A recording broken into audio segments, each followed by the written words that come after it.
guys is manganganak na siya guys. So ayan, katatapos ko lang pala guys mag-workout, kaya ganito yung aking suot. Medyo ano siya. So ayan, wawalisin ko muna kasi kumihikas dito si Mama Budik guys. Baka mga panghi na naman dito. Kaya wawalisin muna natin. So ayan guys, so tingnan niyo yung tiyan ni Mama Budik guys. Ito malaki na, medyo malaki. Look! Diyos ko mayo! Diyos ko mayo! Ayan guys, wawalisan muna natin ito guys. Kasi medyo makangkik siya guys, no? Kailangan muna natin siyang basket. Basain na natin siya guys. Ayan, Mama Budik, balikuan lang naman natin. Mga anak siya guys is siyempre, pag mga anak siya is ano siya, yung hindi mabaho. Risk ko siya pa guys pag mga anak.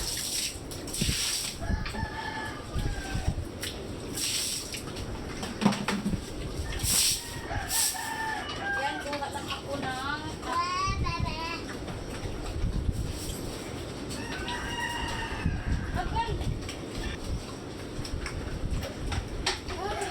guys, paliguan muna natin si Mama Budik para fresh ang kanyang feeling pag manganak guys.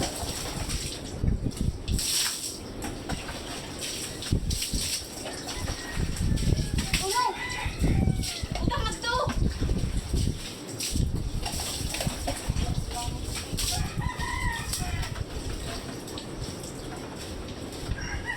Guys. Yan guys. Yan guys, paliguan muna natin siya guys. Para fresh ko.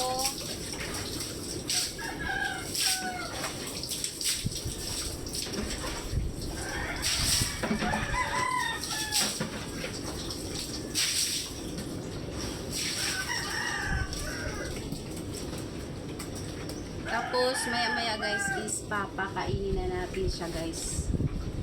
Guys, pakainin na natin yung inahin guys. Kasi nagutom na siya guys. Oh! Mga butik na lang. Guys.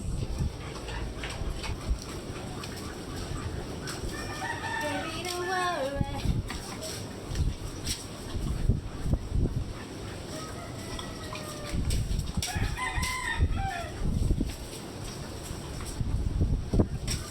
Guys, kainin na natin si Mama Budik.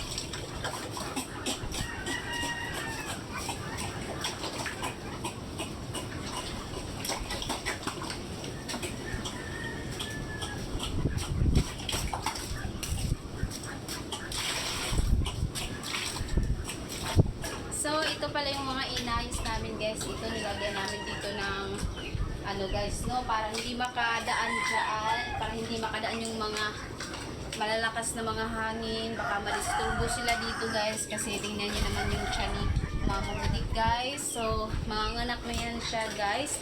Mga next day. Next day. Manganak na yan siya. So, ito yung inuringan muna namin dito kasi yung nakaraang araw wala ito eh. So, kahapon, yung ginawa namin kahapon is nag-flooring kami dito tapos lagyan namin ginaganito dito guys. So, siguro sa next naman na namin gagawin is dito na naman. Haharangan namin dito tapos tambakan namin dito guys para yung alon guys is hindi masyadong makaano dito sa kulungan nila guys. So, pansamantala lang naman ito guys para lamang sila makaano guys, no?